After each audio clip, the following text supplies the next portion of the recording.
Hi, everyone. What's up? Remember, get $50 instantly when you play your first $5 presented by Prize Picks. Welcome, one and all, to Light Years, a Saturday night edition of Light Years. Andy Lou, wake up, brother. It just hit me. You have a Niners hat on. Shout out to you, man. You've gone full Niners fan. I love it. Although not the best night to bring it up, but salute to you, It's been huh? a thing for a minute. My son likes them. I've given Hell yeah. myself the pass. As you all know, I'm an East Bay guy, so it's I will not be doing the Giants thing. No, so you won't have a Giants hat on. I don't think I've ever seen you with any Giants gear. So, Nah, not gonna happen. maybe you could root for Max Crosby. He might be a Niner next season. So maybe It'd be we'll nice. get They that. could use them. They could use them tonight. Could use anyone. They could use a lot of people. I But mean, we're not talking Niners. We're not. in their case, it's more frustrating because of how good they are. The amount of injuries they had to key guys. It's one of those things where you're too good. Now that there's been a couple hours since the game ended, it's like they got too good, and then they played a game that actually mattered, and you're like, damn. All right, well, I guess this was a gap year, huh? I guess this was supposed to be a gap year, but they just ended up winning 12 games. So I guess shout out to Kyle Shanahan, but it's rough. It's frustrating. It's like it's sometimes when you get in those situations, it's almost better if you just suck ass. Yeah. And then you get James Wiseman. Yeah. Okay. All right. Let's get to the Warriors here. So look, we didn't go live. We didn't do a pod after Friday night's Thunder game. Everyone sat. We knew it was going to happen. They're kind of playing the bigger picture. So we're going to take more of a weekend view. Not going to be necessarily pure one game here. But I do want to talk on the Jazz game just a little bit at the top of this. This is the third or fourth time Draymond's got ejected in the last month. Jeez. I guess third if you count him walking off the bench. He's been ejected, walked off the bench, ejected again. And it's the third time they've looked better. Yeah. Without him. And I'm noticing something. Yeah. It's like it's just it sucks. I don't want to open on that, but like what was your impression of this Jazz game? To me, it was like Steph decided to go nuclear in the third. They maybe played 18, 15. Yeah, give me 18 minutes. 18 minutes of like legitimate concentrating basketball. And other than that, they just kind of screwed around against a worse team. Yeah, I think the Draymond stuff is probably the best place to start, dude. At minus 15 in 12 minutes, which is actually kind of impressive. He's just frustrated. I think it was obvious the ref missed the call. It was a 3-second violation. The guy was holding the ball for like 20 seconds. It was an obvious missed call, but I don't know. I think Draymond's kind of finding, I think we've all been frustrated with whatever in life, right? Whether it be sports or work. I mean, for us, more likely it's work, right? Or whatever. Maybe taking care of your kid who doesn't want to sleep or whatever, right? And you just, you know what I mean? So I think for Draymond, it's like he's feeling it kind of go away, and he's struggling, and so he's finding some stuff, and it's like lighting a fuse, and it's just blown up. And I don't think he was really that mad about the play, man. Like he's just frustrated with himself. I think realizing that he actually made some shots tonight. He made a 3, but overall struggling on offense, and then defensively, like in games like this, like how necessary is Draymond, right? When they play the Clippers, Draymond, they need Draymond or they're not winning that game. But against the Utah Jazz, like, is he really necessary? Like, is he going to be really fired up to guard Keontae George, right? Who's awesome now. Larry Markkinen, I think, at 30 plus points tonight, right? So I don't know, man. He looks frustrated out there, and he was just like, all right, I'm out. I said, I'm curious. I would love to know what Steph and Jimmy feel about this, because at a certain point, it's like, hey, man, like this is the third. What did you say? Third time? This is the third time. Third time in, let's call it 3 weeks. That might even be generous. It might be 2 weeks. Pod's not going to say nothing. GP2 not going to say nothing. These guys aren't going to say anything. But like Steph and Jimmy are kind of like, look, man, you're leaving us out here to dry again, right? For the third time. It's tough. I have two questions for you. One is, because like this season to me, and seasons are long, and there's multiple points. And after those Spurs games, I was so hyped on Draymond because I thought he played phenomenal basketball against Wemby. And like that doesn't mean you get to take the next 20 games off, although that's pretty much what he's done. Yeah. You know, my question is, do you think he can actually get back to that level and be that dude? And the more important question is, where, to your point, where are the core guys, the key stakeholders? Where's Steph? Where's Draymond? Where's Jimmy? Where's the front office? Where are they with him? Like, because like I can log on to Twitter and it's just trade everyone, fire everybody, shout out TK, all that sort of stuff. But like what really matters here is we're 36 games into the season, they're 19-17. They're about to hit a very favorable home stretch. So theoretically, they're going to stretch, like if they do not stretch this out and get to 27 and 20 or like 20 8 games I was thinking over. Like something like that, then we got problems. But like right now, they've basically sold us that early part of the season was difficult, but now we got this home stretch, no back-to-backs. Everything's going to be better from here, starting Monday with the Clippers, which ironically is on the road, but that might be the toughest game. But it's Kings, it's Hawks, and they're at home. These are games they should win. To take it back to what I was asking you, do you actually think there's internal concern about Draymond, or is it just this is the deal with him? It's not going to get better as he gets older, and we just have to live with the fact that the last 15 games, the last month has been underwhelming because eventually you're going to rope him back in. And the reality is the revved up version of Draymond, the best version of Draymond, can guard Wemby. And how many guys can actually do that when they try? A half dozen? Like that's the thing I keep going back to. It's not the consistency thing, it's the peak thing. Because with him, it's the consistency is certainly not there. And I don't really blame people for wanting to consider moving off of him and moving different directions. The point I always push back with is Robert Williams locking him up like that, is Nick Claxton, who is a better player than Draymond this season and is an excellent player and a player I'd love on the Warriors, to be clear. Is he locking in on someone like Wemby like that? So they're not going to trade him. You and I agree on that. So that's not even. I don't think there's any point talking about that. He's not going anywhere. I don't think why would even people want to trade for him. That's the other thing. But of course there's internal concerns. So I agree. I'm going to say yes to your question there. I do think the thing they need to figure out is I think for the first time in the last couple of years, I think they're taking seriously how do we actually make it so that Draymond is less impactful. How do we help him? Right? Help him by meaning like they can't have Draymond play 25, they can't have him play 30 minutes. I don't know if they're going to even have him play 25 minutes in a lot of these games.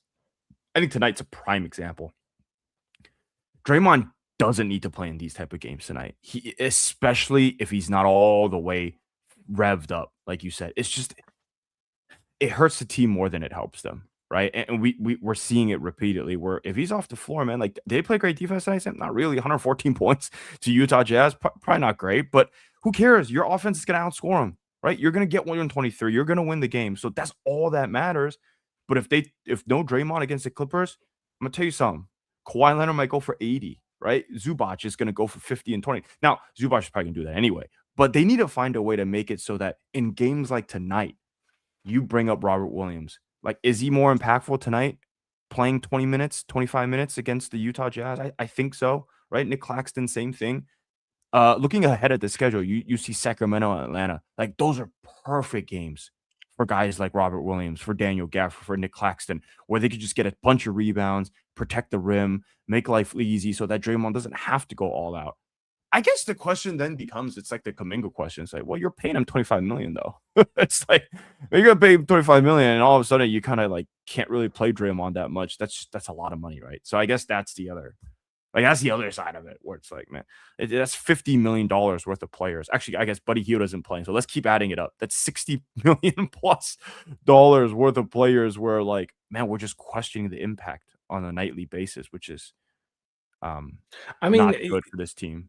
the reason I don't really discuss this trade stuff is I genuinely don't believe they will trade him at the deadline. No.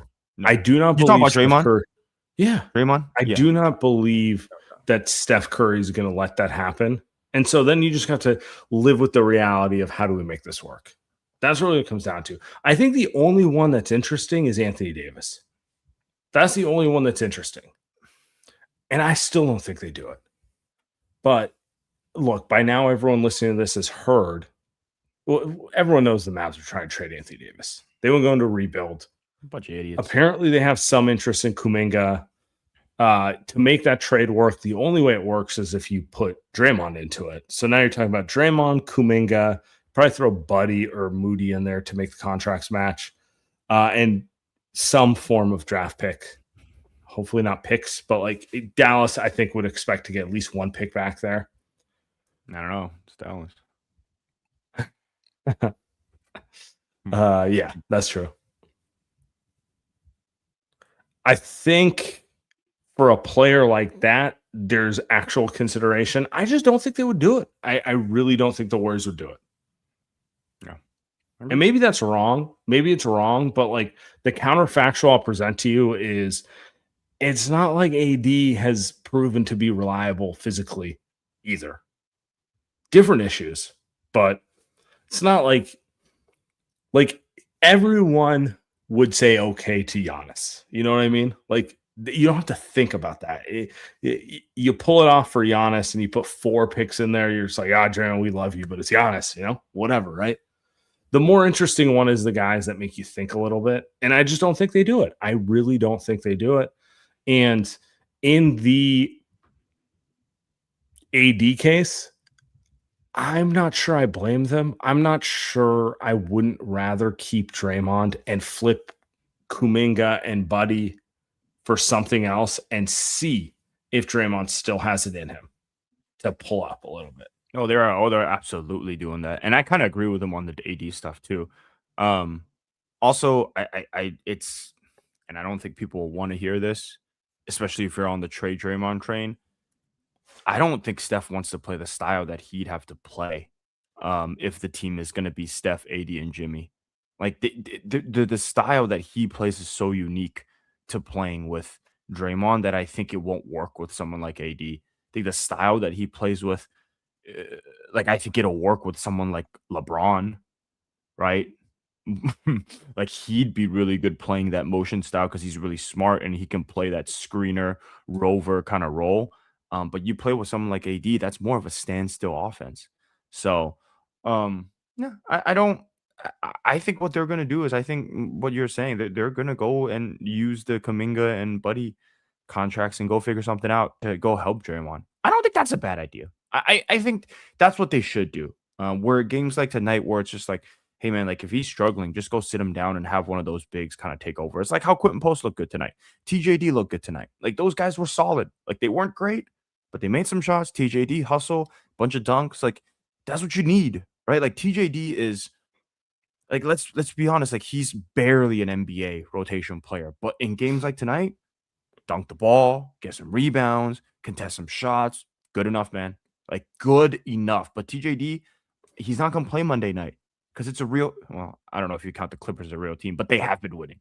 So, right, can you get a better version of TJD, I guess? And wouldn't that be Nick Claxton? That's a lot better version of TJD. But I guess Robert Williams is probably like a better version of TJD, right? That would be a better version. Nick Claxton. Let's talk on the Kuminga thing real quick before we go on this. This is more of a Friday night thing, but we're talking both shows right now. Yeah.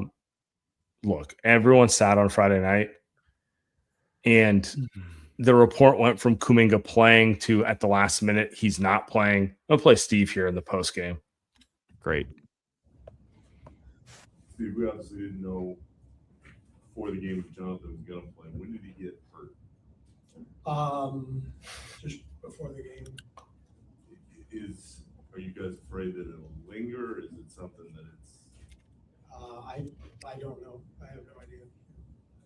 Are you expecting the other veterans to return tomorrow? I hope so. Yeah. I'll lead it off. I'll be bad cop per usual. That's a man who's fucking sick of this shit. That's what that is. I don't think we're ever going to see Kuminga play in a Warriors jersey again.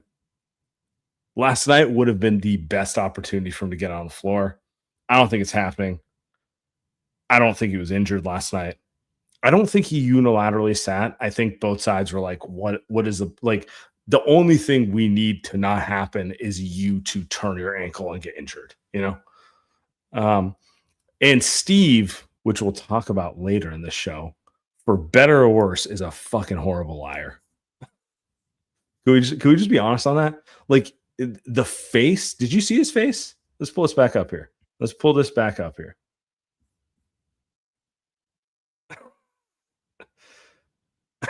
It looks like it was a fight for Dell. He's fed up with this, and also he has no desire to play these games anymore. That's what I'm reading from this. And so I don't even want to say this is why I give Draymond grace, because I don't give Draymond grace for the last 2 weeks. But this team feels like a team who's dragging ass until this cloud is not over their head. But all the way, they've been 6-2 the last 8 games, so they haven't been terrible.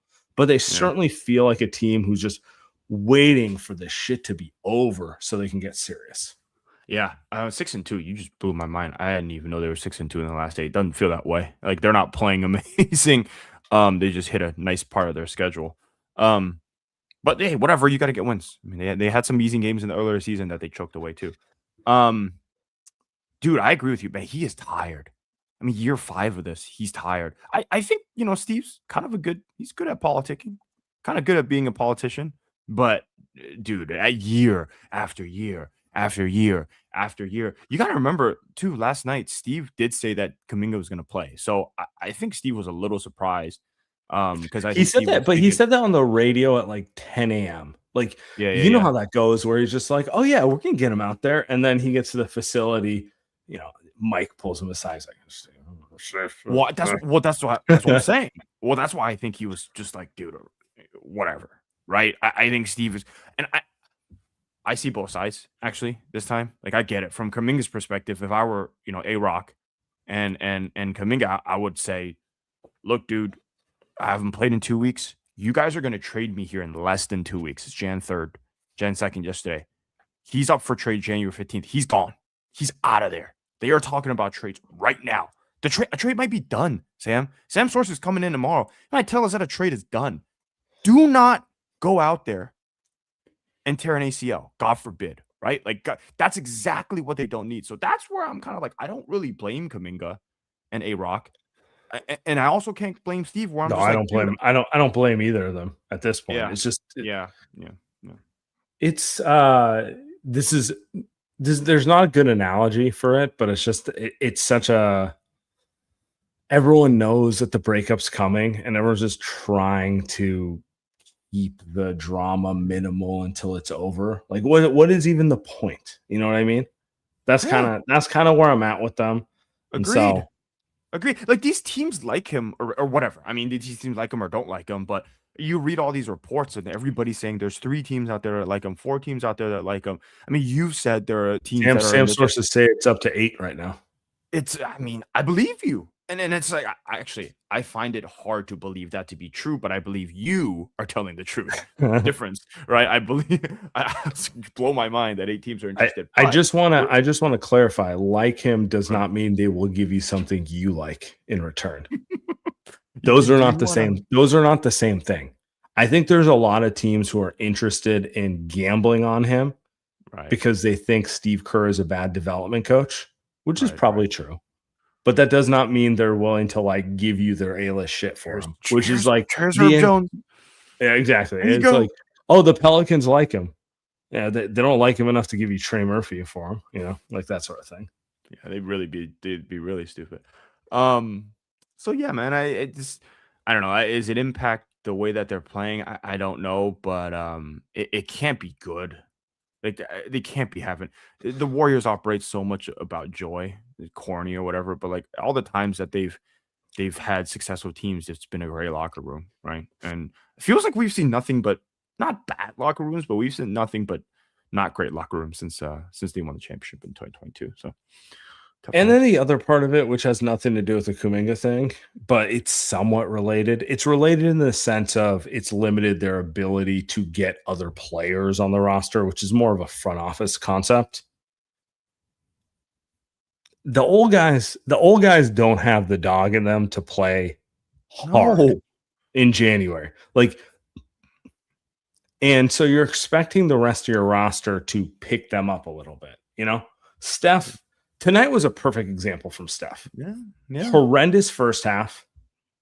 Decided to just let the Jazz know for about 8 minutes, I'm still the baddest dude here. And that's about it. That's about it from Steph, you know? What did he end? He ended with 31 points.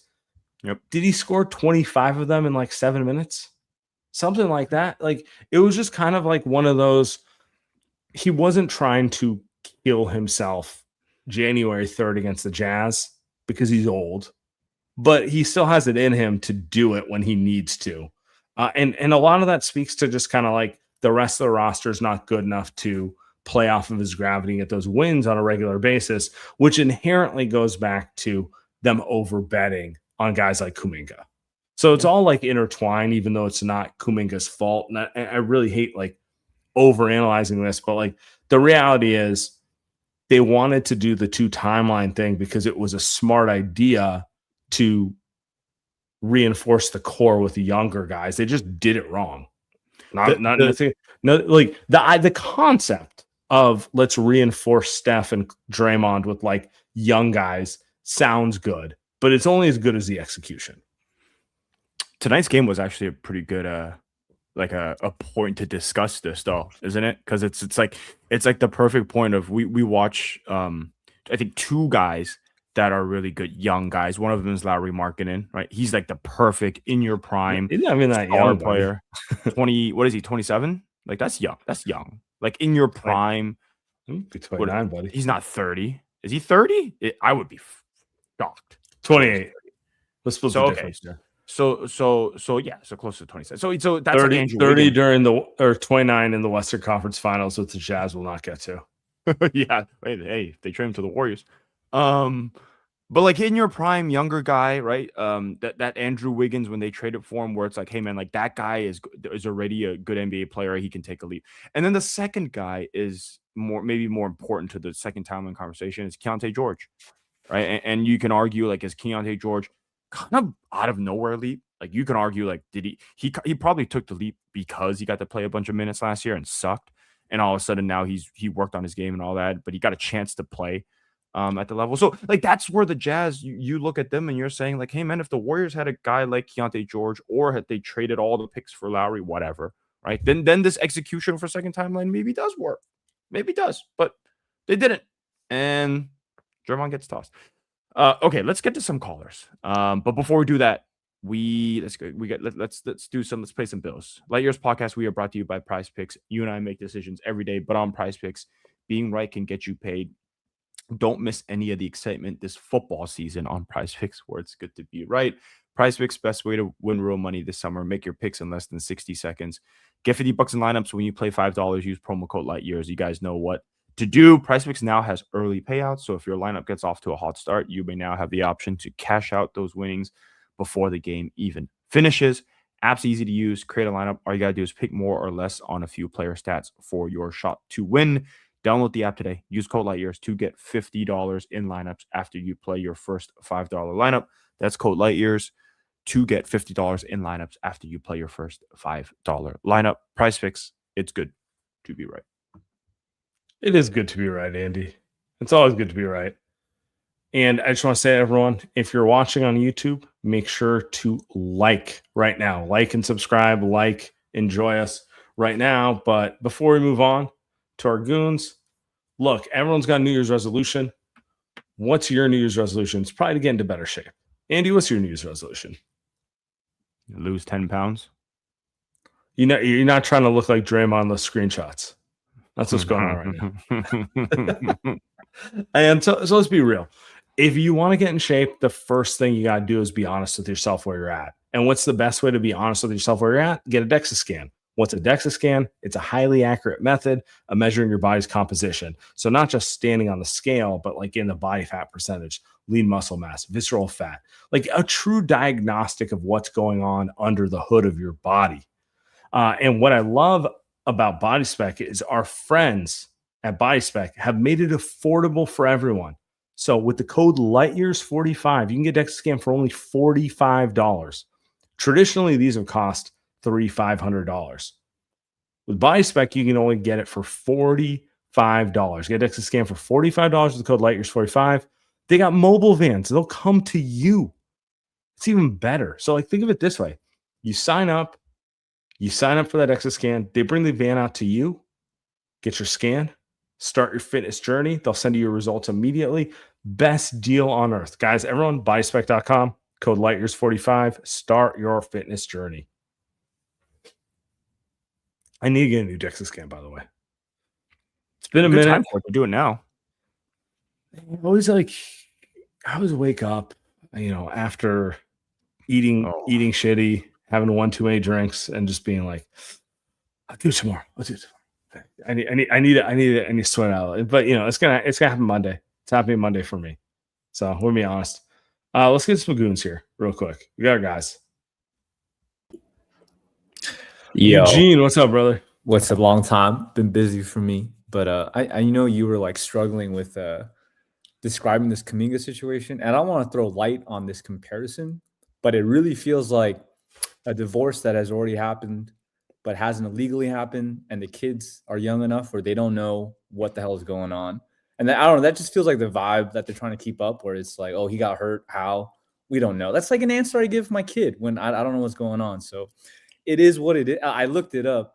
Kuminga's probable last game with us, it's a rough one against the Suns. It's like 1 for 5, but I guess it's a good way to go out to Kobe, as I said before. That's his motto. So I really want to talk about more than how much game. of that? How about this for an analogy too? It's January 3rd. I know you're counting down the days till Monday when your kids go back to school, go back to daycare, whatever it may be.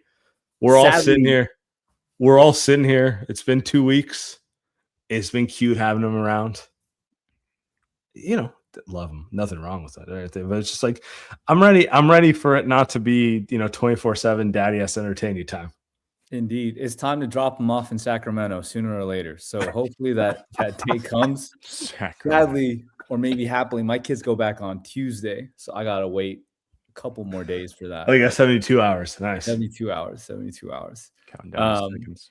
But yeah, no, I want to talk more about the OKC game last night, because it almost felt like everyone available playing was the ones available for trades. Like, I think they kept out Melton for a reason. I think they wanted to highlight everyone that has some trade value. Like, man, Pat Spencer era is gone. That was one of the roughest games I've seen him play against OKC. But I've liked what I've seen from Pods, not only with trade value, but just for us. Like, I think he's way more decisive, like today and yesterday. And decisive Pods is better Pods. I don't need Chris Paul Pods. I need just figure out what you want to do and go. And I love that. And I also I realize we have a lot of grenade throwers on our team. So meaning they hold the ball for like 20 seconds of shot clock and they just throw a grenade, like Pods being one of them, Jimmy, Steph, etc. Will Richard is a really good grenade catcher. Like, there's something about it when he catches the ball with a little bit of time left that he's just confident, decisive, and I really love what I'm seeing from him. He might get traded. I don't know, but I'm really excited just to see if we do keep him, how he'll fit. He just feels different than the other draft picks that we've had for a little bit. So excited for that. Good. Maybe first draft pick in a while that knows how to play basketball. So, but I'm excited for that. But yeah, I don't know. I'm more curious, and again, I've been on the Trey Murphy train. I know you don't want to talk about it too much, but realistically, what do you guys see happening on January 5th? Do you guys think there is a deal happening the minute the clock strikes January 15th. Yeah, I think so. Yeah. I think so. I'm betting. Maybe, I'm not betting the, against it. I mean, betting not the against it. minute, but like the day. And Like I- I'm similar. gonna give him grace. I'm gonna give him 8 days. Oh, you're gonna make. I'm it. gonna say January 23rd, 22nd. That's a What lot I of don't- wins. Yeah, on the What team. I a lot. don't want. So here's where I'm at. I do think it's gonna come quick after the 15th. I'm gonna bet against like it's January 15th and we get the Shams notification at 6 a.m. I'm betting against that. 6 What PM, will disappoint me is if it's like February 4th and they got 12 hours left. And it's like, oh, we're just making a move now. It's like, oh, great, dude. You sound lights on, last call, you begging, that's why that'll be bad. That'll be bad. That means they really don't have anything. That means they don't have anything, or they overplayed their hand, or whatever it is. The only reason I say that though is only because and this is not sourced anything like that. But it's like the smoke that you hear around. It's like every day you hear a new report, and whatever. It might be bullshit by random people, but it's just every day is, hey, someone's interested in look at the Warriors for Kuminga this, that, AD this, right? Robert Williams that. It's just there's too much of that stuff going on right now. It's January. It's been like that actually since before Christmas. And so at this point, it feels like, I'm not saying they have a trade in place, but I think the teams kind of understand, like, all right, man, like if we want to do this trade, this is what we need to do to make this trade happen. And when January 12th or 15th comes around, it just depends on like, hey, Mike and Joe, like, do you guys want to put the pick in or do you not want to put the pick in? If you don't want to put the pick in, then we'll fucking wait till February 4th, like Sam said. But then now you look like a clown because now you're just sitting there. I mean, they already look like clowns. They are clowns.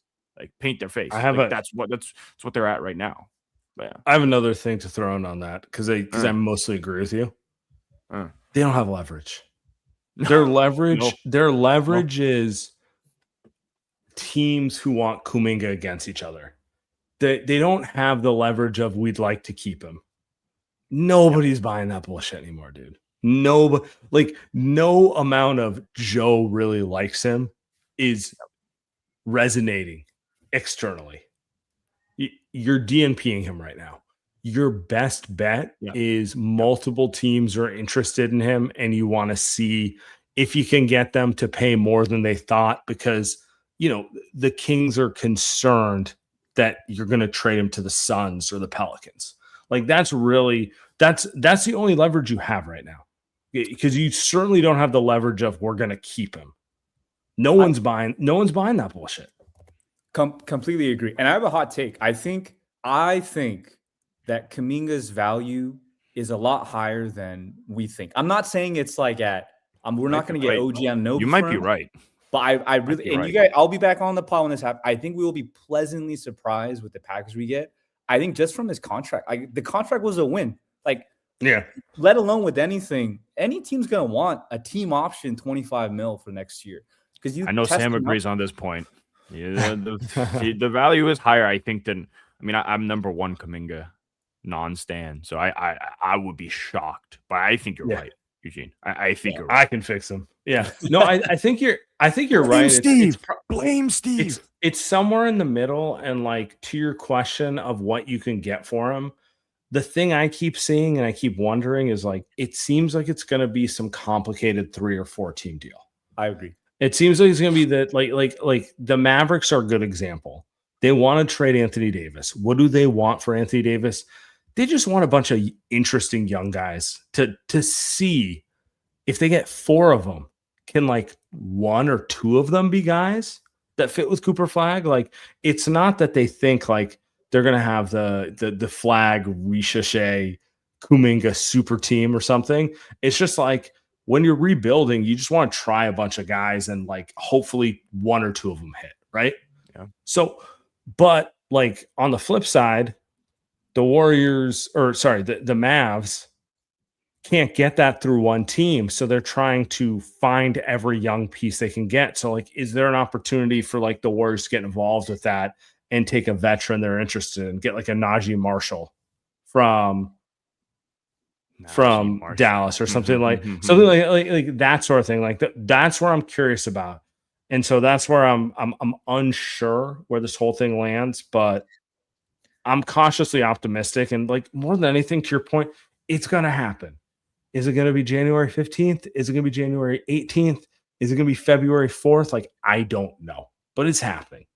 No more of this pretending it's not happening. No more of this Joe's gonna fire Steve so he can run 40 Kuminga ISOs. Like, it's not fucking happening. Whoever's telling you that doesn't know ball. It's not happening. He's gone. He's out the door. Done. Completely agree. And last question I want to ask you guys is, and then Sam, I know you're slightly plugged in, so would love to hear this. How massive of an overhaul should we expect? Like, are we really gonna? Is it gonna be Steph, Jimmy, Dre, D'Anthony, and everyone else is pretty much new, or is it gonna be just AD and a piece sliding in? I'm very curious because it does seem like Steve is just kind of. He's just telling from how he's coaching and stuff. He's just basically saying these guys ain't it. So unless you do something, you figure it out.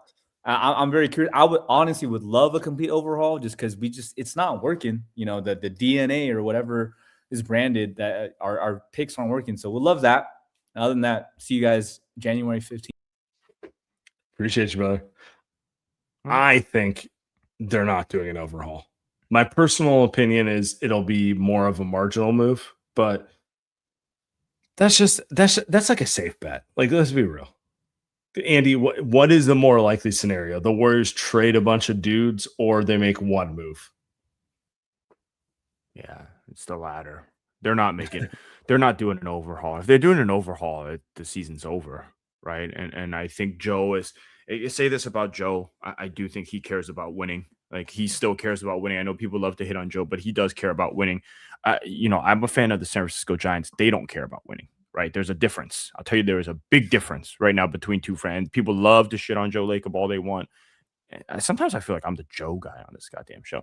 It's like, or on Twitter. And it's like, no, Joe still cares about winning. The way he goes about it, in question. But I will show you ownership. I will show you ownership that doesn't care. And then not even here in the Bay Area, but like across all these sports. Joe is in the upper tier of caring. So no, man, it's yeah. We'll see. Let's get our guy DS up here real quick. Yeah, I was gonna say, let's get DS up here. I want to Gentlemen, can you hear me? I know you got some trades that you're gonna want to throw out at us. What's up, DS? What's up? Can y'all hear me? Yes, Yeah, sir. you're coming loud and clear. Yeah, I got a couple of them. I don't want to have the Draymond talk tonight now, but I think it's getting closer than what anybody would like. My only thing I'll say to that is the whole they won't trade Draymond. They won't trade Draymond unless it's to some place that he's good with. And I think we all know the one place he'd be willing to go and who he'd be willing to play with. Be a good fit. He'd be a good fit there. And they're desperate for defense. And the one thing they do have, which parlays to go into what we can get from Dallas or Brooklyn or any of those other teams, they got a bunch of expiring contracts, which is going to appeal to them a lot more than Buddy, even though he's partially guaranteed. Or, Moody's solid, but Moody's contract is still low, but it's still, 3-4 years left on it? Warriors got a lot of movable contract, like a lot 2 more of years. filler. 2 more years. Yeah. They don't have a ton of them. They have 3 of them. Kuminga. That's a lot though. Isn't that's pretty good amount, right? 3 25, 10 and 10, 25, 12 and 13. Hey, go look at other teams. Other teams got like more of those to play with. Yeah. But it's what they got. It's not nothing. Let's put it this way. It's not nothing. Not bad. Yeah. And I disagree about this being the last thing, Kuminga. We got the Kings this coming week. Kerr might decide to throw them a bone to give them a sneak preview. Might be right. Of their next few years. I think Kuminga's going to wear a Kings hat for that game. Sit on the bench. Yeah. You think he's going to sit with Vivek courtside? He's just going to watch the game with Vivek. I genuinely I have no ill will towards him. I just don't think they're going to play him. Like, it's what are the Kings well, actually, to be fair, they might overpay if he shows out randomly. But like, who is going to be like, you know what? I wasn't in, but then I saw him dunk it twice, and I threw Cooper flag in the trade. Like, who's doing that? Like, it's not. I don't know. They're better I off. think- They're I think better off Steve- leveraging the idea that Steve Kerr is psychotic. There it is. I think that's the play. The more they can get Steve should play it up. I think Steve should start going on shows and he should be the martyr. He should start to talk about how Steve should just start going on shows and yeah, he kind of I has. was gonna say some stuff, but I'll keep it myself. Yeah. I think he has. The fun thing about Kuminga going to Sacramento is I think if he goes there, the next thing Vivek is going to do is like fetch me Trae Young. Then I'll have my complete young core of Keegan Murray, Kuminga, and Trae Young. Trae Young is such a king. Bring on the line. Trae Young is such a king. Trae Young wants another max contract. Go to Sac, buddy. He is such a They'll have that ready for you the minute you get there. It's an elite trade. That's an elite trade. He's perfect for the Kings. So he'll get his 28, 8, and 5 every game and just lose 58 games a year. Oh, God. I've never seen a more DS. I'm so glad I've never heard of a more Kings player than Trae Young. It's beautiful. It's the only team I think would even consider him. There's a lot. It's interesting. This trade deadline's got a lot of max guys who are kind of like losing max guys that everyone's trying to shop, like LaMelo. LaMelo's talented, but like LaMelo, Ja Morant, Zion.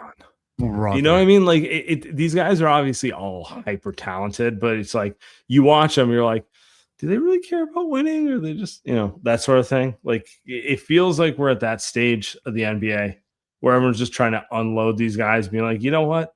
If we're gonna lose, it might as well be cheap. Might as well see if I can go find the next Concanapple. Like you watched the Charlotte game, Andy, last week. Unfortunately, Con can ball. He's good. Yeah, Charlotte's got a team. I think when you look at LaMelo and Ja and Zion, I think more than anything, they're good for their cities, even if they're not good for winning. Because if Memphis trades Ja, the next step is Vegas. If Charlotte trades LaMelo, the next step is Seattle or Vancouver. Yeah. Thought about that. Yeah. What I'm saying is, like, if you know that they're not the guy who's going to lead you, you might as well move off of them and, like, see what happens. Like, try a bunch of guys, get picks until you find you find your Jason Tatum, you find your Luka Doncic, you find your Steph Curry, where you're just like, okay, this is actually the guy, and then you lock it. The problem with those guys is that when the Warriors traded for Andrew Wiggins, I hated the trade because I didn't like him as a player. But like the vision was that he is a wing that can defend and make threes. And you look at the guys that you just named, none of those guys, their traits are that player, right? None of those. They're undersized point guards that don't play defense, need the ball in their hands. They're injured a lot, right? All those like flaws that you can't really change that. And so that makes it harder for the Warriors where they got to go like 3 tiers. Well, I'm not saying the Warriors should trade for any of those guys. Yeah. I'm just saying those guys should move off of them. I agree with you. None of those guys are particularly interesting for the Warriors. Right. Trey Murphy. I mean, I guess he's a they're all Sacramento guys. Exactly. One thing before I go, the one question I have is we get closer to this 15th and Kuminga's gone. What's the priority? Is it the big man or is it the wing?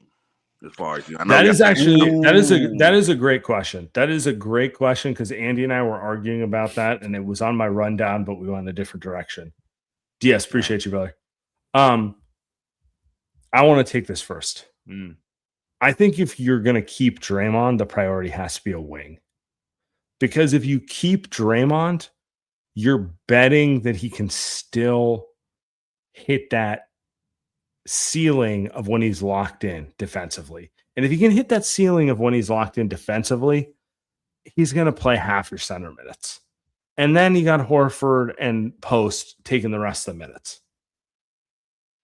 That's kind of where I'm at with it. Now, if you don't think Draymond can do that, if you think that the games against Wemby were like a one-time thing out of the blue and he'll never be able to do it again, then I would agree you need to 100% go get a big man. But I just don't think they're going to move Draymond. I really don't.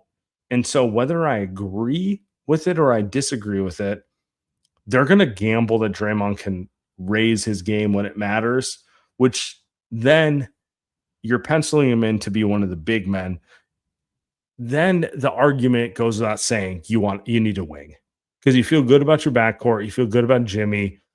I don't even know if you feel good about Draymond, but you're going to deal with it one way or another because Steph wants to. The move is getting the wing. I don't think I disagree. They're going to need both. I think if you're going to prioritize which one to send your good assets for, it has to be the wing. But I do think, I believe the rumors where they're looking at getting a center. I don't think that's the only move that they're going to make. There's a very good chance that they get 2 players back. And how many players are they sending away? I don't know, 3, 4, whatever. But I do think if you're going to pick who you're sending the picks to get a better player between the wing and the center, I think it is the wing. But they're still, I think, saying, okay, we're still going to want a center back. Because realistically, how hard is it to get Robert Williams? Realistically, are you really sending a first round pick out to get Robert Williams? Is that the so I think that's where I'm okay, they still want a center, right? Just so that they can have an option of playing Draymond less in nights like tonight. But if you're gonna send first round picks, plural, yeah, man, it has to be for a wing. It has to be a guy that's going to play in the lineup with Draymond at the end of games because they're not moving away from that, right? They're not. It's just, can you get a much better version of Moses Moody at the 3 so that Jimmy, when he drives, he can kick it out to the guy that could actually make a fucking 3, right? Versus Moses Moody. Right? Can you get Andrew Wiggins? Can they get Andrew Wiggins? Can they get Andrew Wiggins? Actual Andrew Wiggins? I mean, I don't really want actual him. I don't think he's been that good in Miami. Very good. He'd be great. Mid. He was good against the Warriors, but mid otherwise. But if the Warriors, what I meant by if they could get 2022 Wiggins, they're balling. I hadn't even thought about Wiggins coming back to this team. It'd be very Warriors for them to trade for someone that they had before to come back. Real creative stuff. But he's a good fit. So obviously. No doubt. I don't think he's as good as he was, but that's not even the point I was making. The point I was making was he fits the role of a 6'8" wing who understands his responsibility is to play defense and hit shots. And great. I want to answer this question from Jamie. If you don't move Dre, then it confirms Kerr's assertion this team's a fading dynasty without hopes for a ring. I disagree with that. Not in the sense that they may never get back to competing for a ring. You may be right. I think if they don't move Draymond, it's more of a comment about how Steph feels about him. To me, they're betting, Steph specifically is betting, I've been in battles with this guy for over a decade. I trust when the chips are on the table, he can still get to the level he needs to get to. Now, I don't know if that's true. I want to believe it's true. I really do want to believe it's true. And I'm probably more likely to believe it's true than most people listening to this, just realistically. Draymond's one of my favorite players. I'm probably going to be more of a romantic on this point than logical. But to me, if they don't move Draymond, it's more a comment about the core being until I see him die and play like this when it matters, I'm going to gamble with him more than anything. Yeah, I don't think Steve wants to coach someone other than Dre. I don't think Steve is saying, we got to trade him. I don't think Steve's the one who cares about it, to be honest with you. No, I think he does. I don't think he wants to not coach Draymond instead. I think he absolutely cares. Got me locked into Andrew Wiggins. All I'm thinking about. Andrew Wiggins. You got me locked in, man. Andrew Wiggins. Let's get him back, Warriors, huh? I mean, you guys go figure it out. Let's get him back. Oh, we got another Let's go. Tachion. We got a couple more here. We got a couple more and we'll call it a night. Tachion, what's up, brother? None much. We actually didn't lose the trap game. Funny enough, I thought we were losing that game as soon as we let the Jazz walk into anymore. There's no such thing as trap games anymore for this. Well, we're mid, so you're probably right. So it is what it is. There's no such I I do think it is kind of interesting about this Jonathan Kuminga trade saga. It's like we really think that he's going to get traded like as soon as the trade deadline or the soon as the trade Kuminga qualification hits. And I think we should probably place a bet on this. So let's say like over under 8 days, like Sam said. If Jonathan Kuminga stays on the roster, what should we do? Like, should we just do something like Warriors War related or something like that, or whatever? It's a good point. Maybe we need to come up with that, Andy. You and I, that's our homework from this pod. Let's think about what we're gonna do during the entire trade saga. Celebrate when it happens. Nah, I need. You're gonna celebrate. Oh, we're going to Vegas at this point. It's popping bottles, going to strip clubs, like you name it, bro.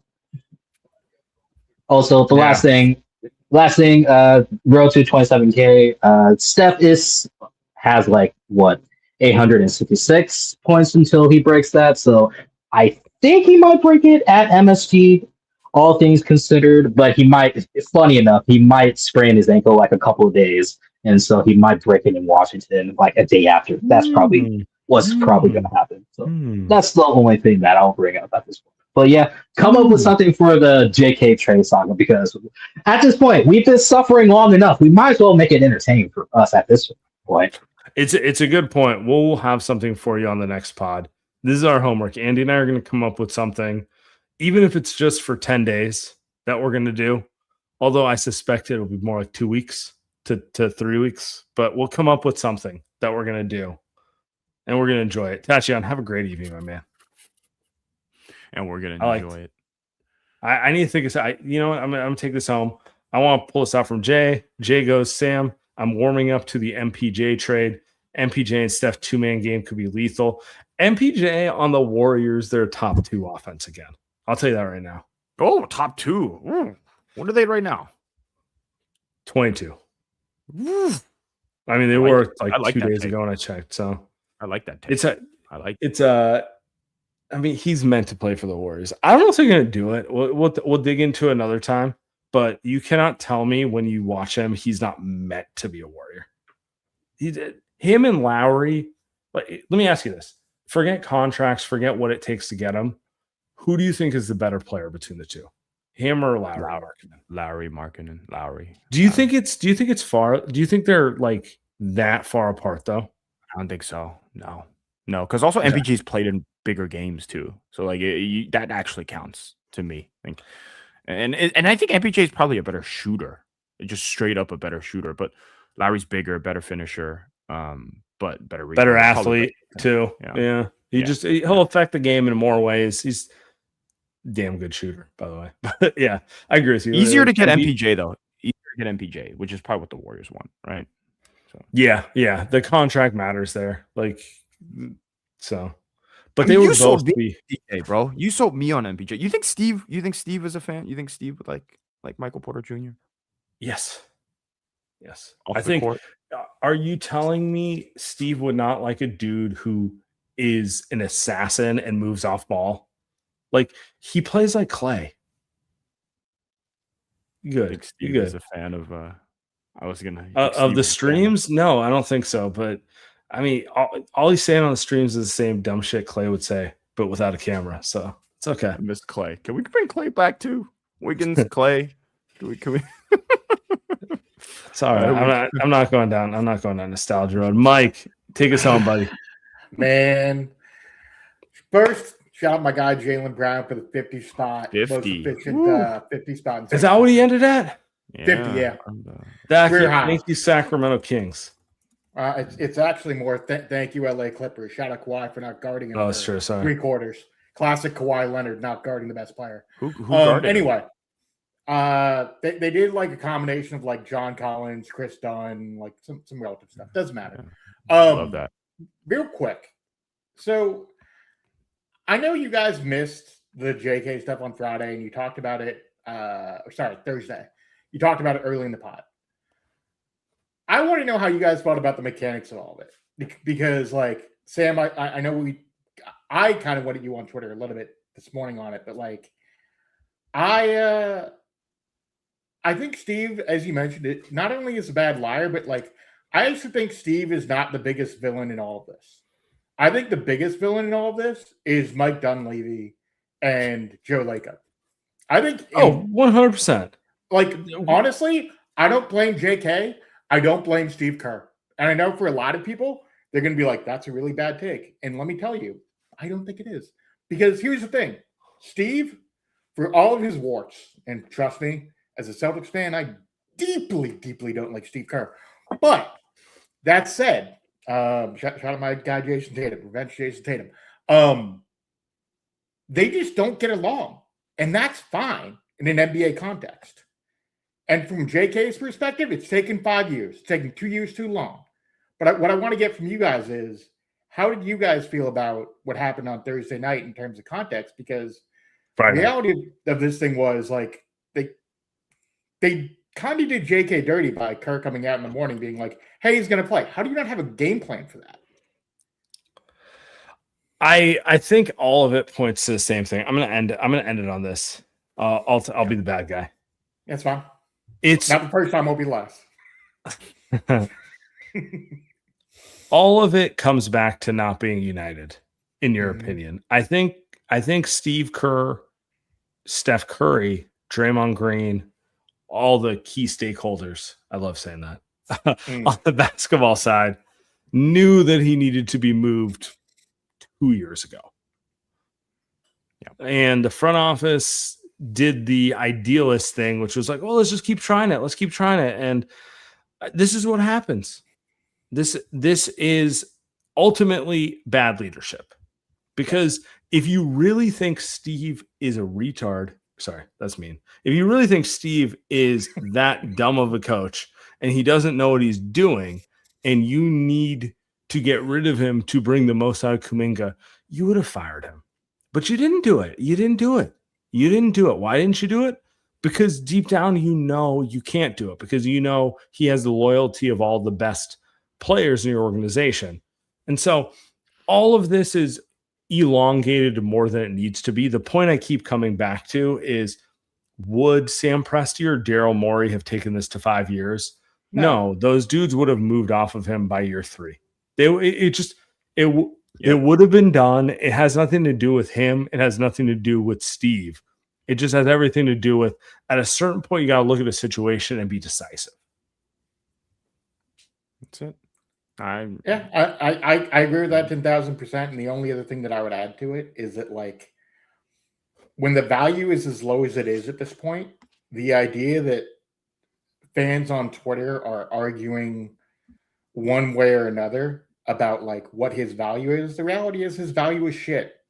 And like whether or not you're going to have to add something of value to get him off your roster is a question, like whether you have to add a first.